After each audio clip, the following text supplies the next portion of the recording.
US college basketball has a new all-time leading scorer. Caitlin Clark set the record Sunday as her University of Iowa Hawkeyes beat the Ohio State Buckeyes. These photos were taken right after the sharpshooting guard made a free throw to pass men's basketball legend Pistol Pete Maravich.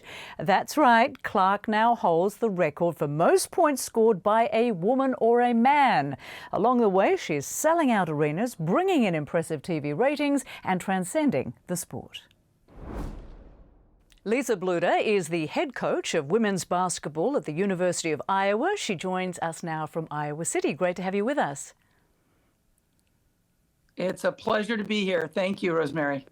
So she did it. Iowa basketball superstar Caitlin Clark has become the all-time scoring leader in major college basketball history, breaking the record for men and women on Sunday. Has it all sunk in yet? Can you put this moment in perspective for us?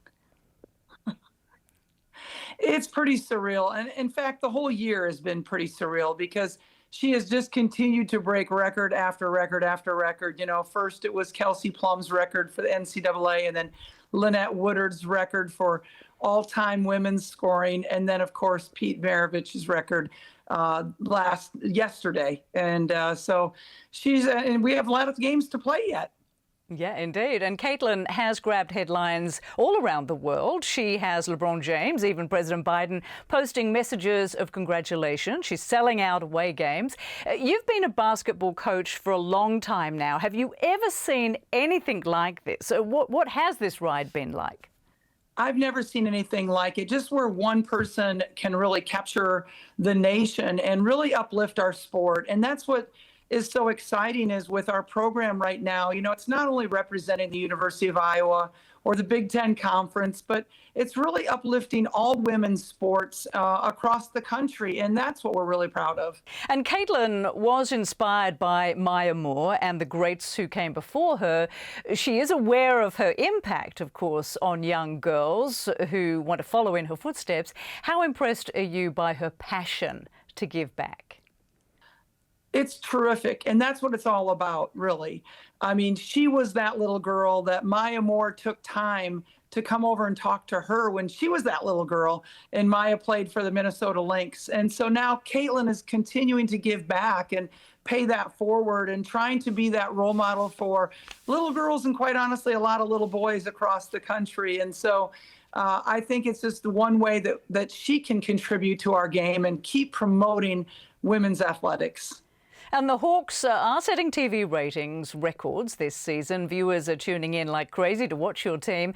Do you think we're entering an era where men's and women's basketball fans are simply turning into fans of basketball? Have we got to that point yet? I sure hope so. I mean, I just think that, you know, the women's game has been very good for a long time to our sport because we weren't getting that much television coverage.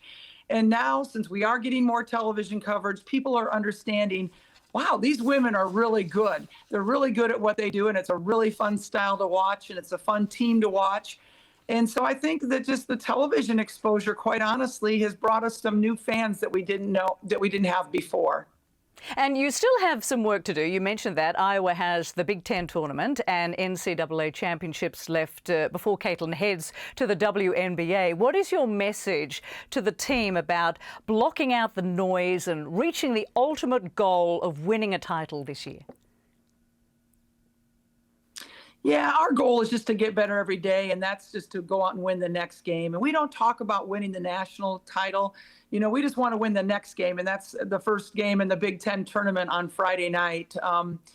You know, our message to our team is we have to stay connected. We have to just be in our circle and try to block everything else out at this point because it has been a lot of attention. It's kind of a circus sometimes around our games. And as long as we are just listening to the people in our circle, on our team, and not listening to all the outside voices, it's really going to help us achieve, you know, a long-term success here. Lisa Bluder, thank you so much for joining us. And of course, congratulations to you and the team. Appreciate it. My pleasure.